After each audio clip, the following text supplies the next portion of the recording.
नमस्कार साथियों, आज हम पढ़ने वाले हैं भारत छोड़ो आंदोलन। भारत छोड़ो आंदोलन के पीछे क्या कारण थे, महात्मा गांधी जी ने इसका नेतृत्व क्यों किया।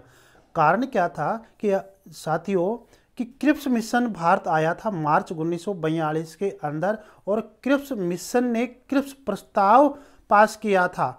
भारतीय लोगों को प्रलोभन दिया था कि आप द्वितीय विश्व युद्ध के अंदर हमारे साथ हो जाओ। यदि हमारे साथ आप नहीं होते हो तो जापान आपके ऊपर क्या है, अधिकार कर लेगा। तो जापान से बचने के लिए और भारत को अपने में मिलाने के लिए, क्योंकि उस समय भारत क्या था, तटस्थ नीति रख रखी थी। न तो वो किसी भी संघ में, न तो वो धुरी राष्ट्र की ओर से लड़ रहा था और न ही वह मित्र राष्ट्रों की ओर से लड़ रहा था। अपना भारत क्या था, तटस्थ था। तो इसलिए क्या है कि जापान उसके ऊपर आक्रमण कर रहा था। भारत वो सिंगापुर, जावा, ब्रह्मा, रंगून को जीतता हुआ वह भारत को भी जीतना चाह रहा था। कौन? जापान। ठीक है। दूसरी तरफ ब्रिटेन को ऐसा लगा कि जो भारत है वो अपने साथ मिलकर काम नहीं कर रहा है, अपने साथ मिलकर लड़ाई नहीं कर रहा है धुरी राष्ट्रों के खिलाफ। तो क्यों ना हम भारत के लिए कुछ प्रलोभन देवे। तो इसलिए उसने क्रिप्स स्टेपर्ड क्रिप्स मिशन के नेतृत्व में मिशन भेजा और उसने क्रिप्स प्रस्ताव बनाकर भारत के अंदर भेजा था, जिसको भारतीय लोगों ने क्या कर दिया था, अस्वीकार कर दिया था। तो पहला कारण क्या था कि क्रिप्स प्रस्ताव का अस्वीकार होना, यानी असफल हो गया था। दूसरा कारण कि मतलब क्रिप्स मिशन के कारण भी भारतीयों में क्या था, असंतोष था। दूसरा कारण था कि जो जापान था वो भारत के ऊपर एकाधिकार करना चाह रहा था।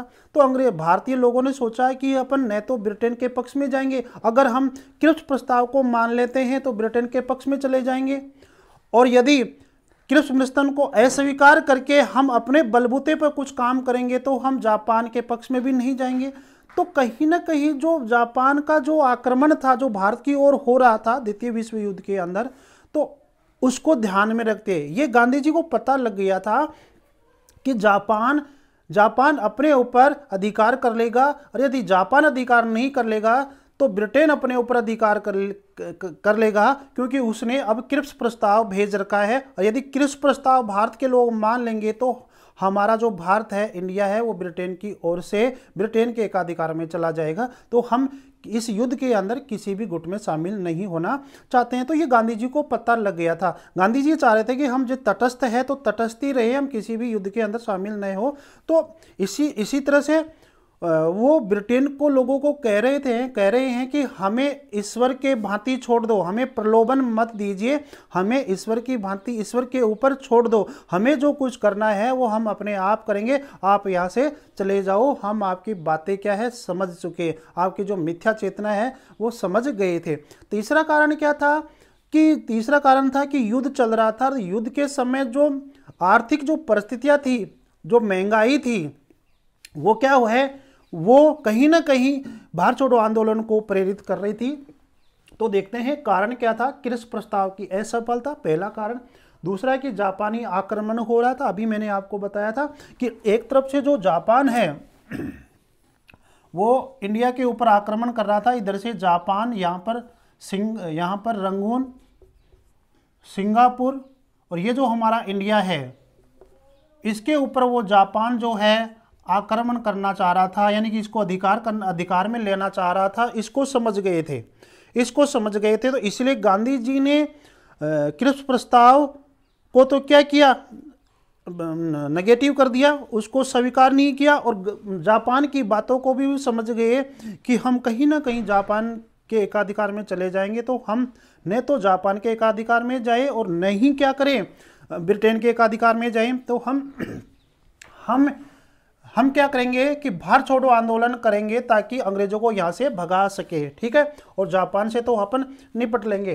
तो इसलिए जापानी आक्रमण समझ गए थे। कीमतों और वस्तुओं का अभाव, क्योंकि युद्ध की परिस्थितियाँ ऐसी होती है कि उस समय क्या है कि जन धन की हानि होती है, और इसलिए कीमतों और वस्तुओं का अभाव भी हो गया था। जब महात्मा गांधी जी ने भारत छोड़ो आंदोलन की रूपरेखा बनाई कि हम अब अंग्रेजों के खिलाफ क्या करेंगे, भारत छोड़ो आंदोलन करेंगे। तो कांग्रेस के कुछ लोग, कुछ बड़े लीडर क्या थे, नाराज थे गांधी जी से। तो गांधी जी का विरोध किया कि गांधी जी आप रहने दो, भारत आज़ाद नहीं होगा, आप ये क्या कर रहे हो, हम ब्रिटेन की शरण में चले जाते हैं। गांधी जी ने धमकाया कि नहीं भाई, ब्रिटेन की शरण में नहीं जाएंगे, अब तो भारत छोड़ो आंदोलन करके ही रहेंगे। ठीक है, तो इस भारत छोड़ो आंदोलन के जो विरोध करने वाले जो कांग्रेस के लोग थे, तो उनको क्या जवाब दिया गांधी जी ने। गांधी जी कहते हैं, यदि भारत छोड़ो संघर्ष का प्रस्ताव कांग्रेस के विरोधी लोग स्वीकार नहीं करते हैं, यानी कि भारत छोड़ो आंदोलन को कांग्रेस के लोग यदि स्वीकार नहीं करते हैं, तो महात्मा गांधी क्या कहते हैं कि मैं देश की बालू से ही कांग्रेस का बड़ा आंदोलन खड़ा कर दूंगा। यानी कांग्रेस जैसे अपने आप को जो कांग्रेस समझती है ना, मेरे में इतना पावर है कि यदि कांग्रेस अलग हो जाती है या भारत छोड़ो आंदोलन में भाग नहीं लेती है या विरोध करती है, तो मैं कांग्रेस से बड़ा संगठन भी खड़ा कर सकता हूं, भारत की मिट्टी से, बालू से, ये मेरे अंदर ताकत है। ये महात्मा गांधी जी कह रहे हैं। अब महात्मा गांधी जी क्या करते हैं कि महात्मा गांधी जी अप्रैल से लेकर मई तक, मतलब 2 महीने तक लोग अंग्रेजों को ये कहा कि आप भारत छोड़कर चले जाओ, भारत छोड़कर चले जाओ, काफ़ी समझाया, लेकिन अंग्रेज लोग भारत नहीं छोड़ना चाह रहे थे, भारत नहीं छोड़ना चाह रहे थे। उसके बाद में क्या होता है कि 14 जुलाई 1942 के दिन वर्धा के अंदर कांग्रेस के कार्य समिति, ऐसा नहीं कि मेरे साथियों कि कांग्रेस के सभी लोग भारत छोड़ो आंदोलन का विरोध कर रहे हैं, कुछ लोग ऐसे हैं जो उसका विरोध कर रहे थे, और उसी को ही महात्मा गांधी जी ने करारा जवाब दिया था। तो कांग्रेस की कार्य समिति के अंदर भारत छोड़ो आंदोलन क्या हुआ था, प्रस्ताव पास हुआ था। कांग्रेस के सबसे बड़े लीडर जवाहरलाल नेहरू जी को यह पता लगा कि महात्मा गांधी जी भारत से अंग्रेजों को भगाने के लिए भारत छोड़ो आंदोलन की बात कर रहे हैं। तो महात्मा गांधी जी क्या कहते हैं, 1 अगस्त के दिन, 1 अगस्त 1942 के दिन नेहरू जी क्या करते हैं कि हम आग से खेलने जा रहे हैं। मतलब भारत छोड़ो आंदोलन कर रहे हैं अंग्रेजों के खिलाफ, उसको आग के बारे में कह रहे हैं कि ये जो आंदोलन है वो आग की तरह है, इसमें हम सब जल जाएंगे। तो कहीं ना कहीं ऐसा लग रहा है कि जवाहरलाल नेहरू भारत छोड़ो आंदोलन के पक्ष में नहीं है। हम दुधारू तलवार का प्रयोग करने जा रहे हैं, जिसकी चोट उल्टी हमारे ऊपर भी पड़ सकती है। मतलब एक तरह से निराश करने वाली बात है यहाँ पर। तो जवाहरलाल नेहरू नहीं चाह रहे हैं कि भारत छोड़ो आंदोलन हो, ठीक है, इसका मतलब ये है। 7 अगस्त 1942 के दिन बंबई में अखिल भारतीय कांग्रेस कमेटी हुई थी। याद रखें, 7 अगस्त 1942 के दिन बंबई के गवालिया टैंक मैदान में, बहुत बड़ा ये मैदान है, गवालिया टैंक मैदान में अखिल भारतीय कांग्रेस कमेटी की बैठक हुई थी, और मौलाना अब्दुल कलाम आज़ाद इसके क्या थे, इस बैठक के अध्यक्ष थे।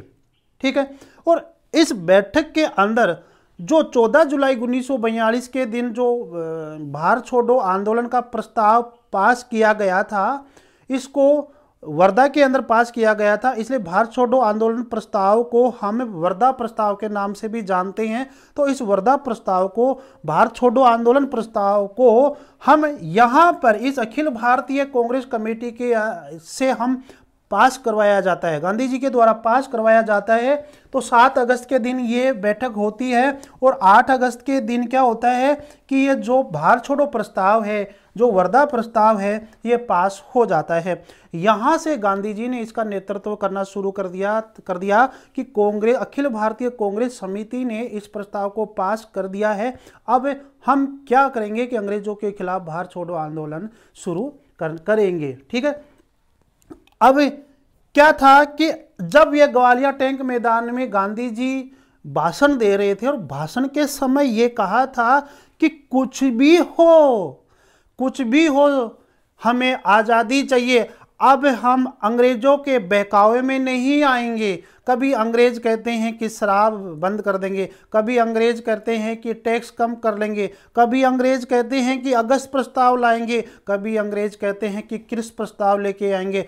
हम सबकी चालबाजी समझ गए हैं, हम अंग्रेजों की चालबाजी समझ गए हैं, इसलिए हम अब अंग्रेजों के खिलाफ उनको भगाने के लिए भारत छोड़ो आंदोलन शुरू करेंगे, चाहे करो या मरो। साथियों, यहां पर एक नारा दिया था भारत छोड़ो आंदोलन के दौरान, यहां पर इस भाषण के अंदर आज़ादी चाहिए हमें, इसके लिए करो या मरो का नारा भी दिया। और गांधी जी ने यह भी कहा था कि यदि मेरे से कोई पूछे कि कायरता और हिंसा में से कौन सा अच्छा लगता है, तो मुझे कायरता अच्छी नहीं लगती है, हिंसा ही अच्छी लगती है। तो साथियों, कहीं ना कहीं भारत को आज़ादी दिलाने के लिए महात्मा गांधी जी का यहाँ बहुत बड़ा एक योगदान था। जो सपना आज़ाद भगत सिंह, राजगुरु और सुखदेव जो लिया था 1931 के अंदर, उस दौर के अंदर 1930 वाले दशक के अंदर क्रांतिकारी थे, जो सपना उन लोगों ने लिया था, अब वो सपना गांधी जी के नेतृत्व में भारत छोड़ो आंदोलन में क्या हो रहा था, प्रासंगिक हो रहा था, साकार हो रहा था। यहाँ पर महात्मा गांधी जी पूरे जीवन तक क्या थे, अहिंसा पे चलने वाले थे, सत्य और अहिंसा पे चलने वाले थे।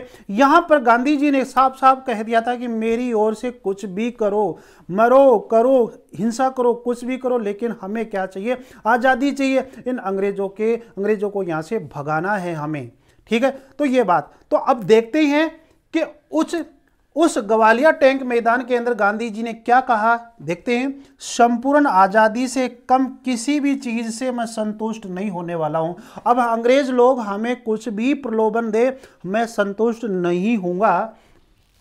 नमक टैक्स, शराबखोरी आदि को खत्म करने का प्रस्ताव दे, ठीक है, लेकिन मुझे क्या चाहिए, आज़ादी चाहिए। लेकिन मेरे शब्द होंगे आज़ादी से कम कुछ भी नहीं होंगे, मुझे केवल आज़ादी चाहिए। मैं आपको एक मंत्र देता हूं, करो या मरो, डू अथवा डाई। इसका आशय है कि हम भारत को आज़ाद कराएंगे। तो अखिल भारतीय स्तर पर कांग्रेस के लोगों को, भारत के लोगों को ये बता दिया था कि हम भारत के अंदर भारत छोड़ो आंदोलन चलाएंगे। जब गांधी जी डू और डाई का नारा दे रहे हैं, करो मरो का नारा दे रहे हैं और हिंसा को कहीं ना कहीं अपनाने की बात कर रहे हैं, तो सारी जनता गांधी जी के साथ हो जाती है और भारत छोड़ो आंदोलन क्या होता है कि चालू होता है। और भारत छोड़ो आंदोलन यहाँ से 8 अगस्त 1942 के दिन ये पास हो जाता है। तो मानो कि 8 अगस्त 1942 के दिन ये आंदोलन क्या होता है, शुरू करने की बात की थी। फिर 9 अगस्त के दिन क्या होता है कि 9 अगस्त 1942 के दिन भारत छोड़ो आंदोलन की शुरुआत कर देते हैं महात्मा गांधी जी। अगस्त के महीने के अंदर ही भारत छोड़ो आंदोलन शुरू हुआ था, इसलिए इस आंदोलन को हम अगस्त क्रांति के नाम से भी जाना जाता है। देखो, अगस्त प्रस्ताव अलग है और अगस्त क्रांति अलग है। अगस्त क्रांति तो भारत छोड़ो आंदोलन को ही कहते हैं, जबकि अगस्त प्रस्ताव किसको कहते हैं, जो स्टेपलेट क्रिप्स मिशन योजना के अंदर स्टेपलेट क्रिप्स जो मिशन आया था, उसने जो प्रस्ताव बनाया था उसको हम अगस्त प्रस्ताव के नाम से जानते हैं। और अगस्त क्रांति जिसको कहते हैं वह है भारत छोड़ो आंदोलन। ये थोड़ा सा अंतर है। तो 9 अगस्त 1942 के दिन ये आंदोलन शुरू होता है महात्मा गांधी जी के नेतृत्व के अंदर। आगे क्या होता है कि महात्मा गांधी जी को, जैसे ही महात्मा गांधी जी ने ये आंदोलन शुरू किया था, तो महात्मा गांधी जी को आगा खां पैलेस के अंदर और इसके साथ बड़े बड़े जो लीडर थे उनको भी क्या कर लिया था, बंद कर लिया था। और अब होता है क्या है कि जब अंग्रेजों को यह पता लगा 8 अगस्त 1942 को दिन, इस अखिल भारतीय कांग्रेस कमेटी के दिन ही अंग्रेजों को पता लग गया कि भारत छोड़ो आंदोलन तो होगा ही होगा। इधर वो यहाँ पर दिल्ली में बैठे बैठे लोग, ब्रिटेन में बैठे बैठे लोग ही क्या है योजना बना ली कि इस आंदोलन को दबाने के लिए हमें क्या करना होगा। तो आंदोलन को दबाने के लिए अंग्रेज लोगों ने क्या किया कि बड़े जो लीडर थे, महात्मा गांधी जी थे, उनको आगा खां पैलेस जो कि पुणे के अंदर है वहाँ नज़रबंद कर दिया गया था। और जो नेता थे उनको रातों रात ही क्या कर दिया था, रात के 12 बजे ही, मतलब रातों रात ही उनको क्या कर दिया था, पकड़ के ऑफिसों के अंदर से पकड़ के जहां लीडर थे कांग्रेस के, जो क्रांतिकारी थे, उन लोगों को पकड़ के क्या है नज़रबंद कर दिया। ठीक है। और वहाँ की यानी कि जो सरकार थी ना, वो इन लोगों को यानी पुलिस वालों को एक पावर दी, एक ऑपरेशन चलाया था, 04 ऑपरेशन। 04 ऑपरेशन जिसका मतलब था कि आप रातों रात जो भारत छोड़ो आंदोलन के जो लीडर्स हैं उन सबको पकड़ लो। तो पकड़ लिया। अब 9 अगस्त को जब सुबह हुई 9 अगस्त को, तो महात्मा गांधी जी को पता चला कि आओ भाई आओ, भारत छोड़ो आंदोलन शुरू करने जा रहे हैं। अब आंदोलन शुरू कौन करें, क्योंकि जो बड़े बड़े जो लीडर थे वो रातों रात ही पकड़े गए, उनको बंद कर दिया गया, उनको नज़रबंद कर दिया गया। अब आंदोलन शुरू कौन करे। तो कहते हैं कि भारत छोड़ो आंदोलन जो था वो क्या था, एक तरह से नेतृत्वहीन आंदोलन था, और फिर भी बहुत बड़ी उसने सफलता पाई। इतनी बड़ी सफलता पाई कि मजबूरन लोगों ने यानी कि ब्रिटेन लोगों ने, अंग्रेज लोगों ने हमारे देश को आज़ाद करने की बात करने लग गए। अब अंग्रेजों को पता चल गया कि अब हम यहाँ से तो जाएंगे तो जरूर, लेकिन हमारे मान सम्मान के साथ जाएंगे, नहीं तो ये लात मार के हमारे को भेजेंगे। क्योंकि भारत छोड़ो आंदोलन हो रहा है, पूरे देश में हो रहा है, तो हम अपनी गरिमा के साथ, अपने मान सम्मान के साथ इनको क्या है स्वतंत्र करके जाए। तो आपको पता है कि कैबिनेट मिशन बाद में आता है, वो बाद की बात है। तो इस तरह 7 अगस्त 1942 के दिन अखिल भारतीय स्तर पर बम्बई के ग्वालिया टैंक मैदान के अंदर कांग्रेस ने वर्धा प्रस्ताव को, भारत छोड़ो आंदोलन के प्रस्ताव को पास कर दिया। तो यह प्रस्ताव 8 अगस्त के दिन प्रस्ताव पास हो जाता है। उसके बाद में गांधी जी के नेतृत्व में भारत छोड़ो आंदोलन शुरू होता है। और गांधी जी ने यह कहा कि हम कल से पूरे देश के अंदर भारत छोड़ो आंदोलन शुरू करेंगे।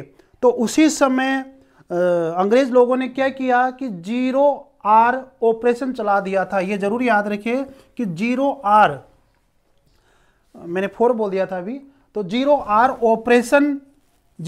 ऑपरेशन के माध्यम से क्या किया कि अंग्रेज लोगों को पता चला कि गांधी जी के नेतृत्व में भारत छोड़ो आंदोलन चल रहा है। तो अब ये भारत छोड़ो आंदोलन समाप्त नहीं होगा। तो अंग्रेज लोगों ने पुलिस वाले को अधिकार दे दिया कि आप रातों रात जाओ और जो भी भारत छोड़ो आंदोलन के जो लीडरशिप कर रहे हैं, उनके बड़े बड़े नेताओं को क्या है पकड़ के ले आओ आप। ठीक है। तो 0R ऑपरेशन के माध्यम से उन लोगों को रातों रात ही 12 बजे ही उनको क्या है रातों रात पकड़ लिया। जब सुबह हुई 9 अगस्त के दिन महात्मा गांधी जी को पता चला कि भाई आओ भारत छोड़ो आंदोलन करेंगे, आओ आओ आओ, तो कोई नहीं आया, कोई नेता ही नहीं था।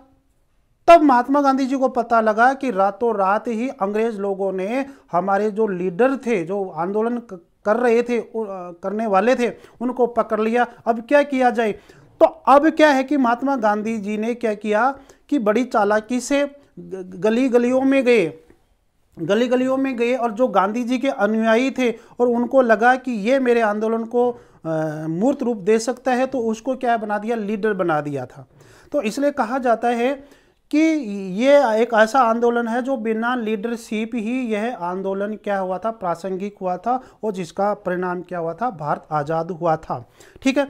अब हम ये देखते हैं कि महात्मा गांधी जी को क्या करते हैं कि 9 अगस्त के दिन जब आंदोलन शुरू किया था उसी दिन दबोच लिया। ठीक है। तो क्या होता है कि 9 अगस्त 1942 के दिन जब ये आंदोलन शुरू होता है तो उसी दिन गांधी जी को और सरोजनी नायडू को, दोनों को क्या है नज़रबंद कर दिया था आगा खां पैलेस के अंदर, जो कि पूना के अंदर ही है, यह नज़रबंद कर दिया। ठीक है। अब मतलब जेल में रहते हुए भी महात्मा गांधी जी क्या है कि मनोबल नहीं गिरा रहे हैं। जो एक तो लीडर नहीं है, एक तो इस आंदोलन को करने वाले लीडर नहीं है, और उसके बाद में भी लोग क्या है मनोबल गिरा नहीं रहे हैं। मतलब महात्मा गांधी जी को पकड़ लिया गया, आगा खां पैलेस में रखा गया, फिर भी लोगों को मतलब मनोबल उनको मोटिवेट कर रहे हैं। तो जगह जगह क्या है कहते हैं कि महात्मा गांधी जी ने ये कहा कि करो या मरो। तो उस भावना से प्रेरित होकर लोगों ने इस आंदोलन को पूरे भारत के अंदर फैला देते हैं।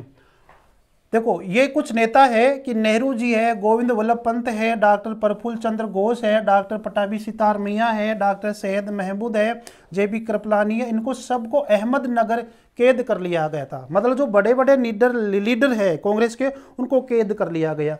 राजेंद्र प्रसाद को भी कैद कर लिया गया, पटना के अंदर नज़रबंद कर लिया गया और जयप्रकाश नारायण को हजारीबाग जेल में रख दिया। ठीक है, आपसे पूछा जा सकता है कि भारत छोड़ो आंदोलन के समय जयप्रकाश नारायण को कहाँ कैद करके रखा, तो हजारीबाग जेल के अंदर, राजेंद्र प्रसाद को पटना में रखा था। और जो गिरफ्तारी से कुछ जो है लीडर बच गए थे, उन्होंने क्या किया कि उस समय रेडियो प्रसारण भी हो रहा था, तो रेडियो प्रसारण के माध्यम से इस आंदोलन का क्या कर रहे थे, प्रचार प्रसार कर रहे थे। जहां पर रेडियो प्रसारण के माध्यम से लोगों ने सुना, वहीं से ये आंदोलन उन लोगों ने शुरू कर दिया, तो पूरे भारत के अंदर ये आंदोलन फैल जाता है। ठीक है साथियों, तो इस तरह से भारत छोड़ो आंदोलन होता है और जिसका परिणाम क्या हुआ, भारत आज़ाद होता है। तो मुझे आशा है कि आपके समझ में आ गया होगा भारत छोड़ो आंदोलन। नमस्कार साथियों।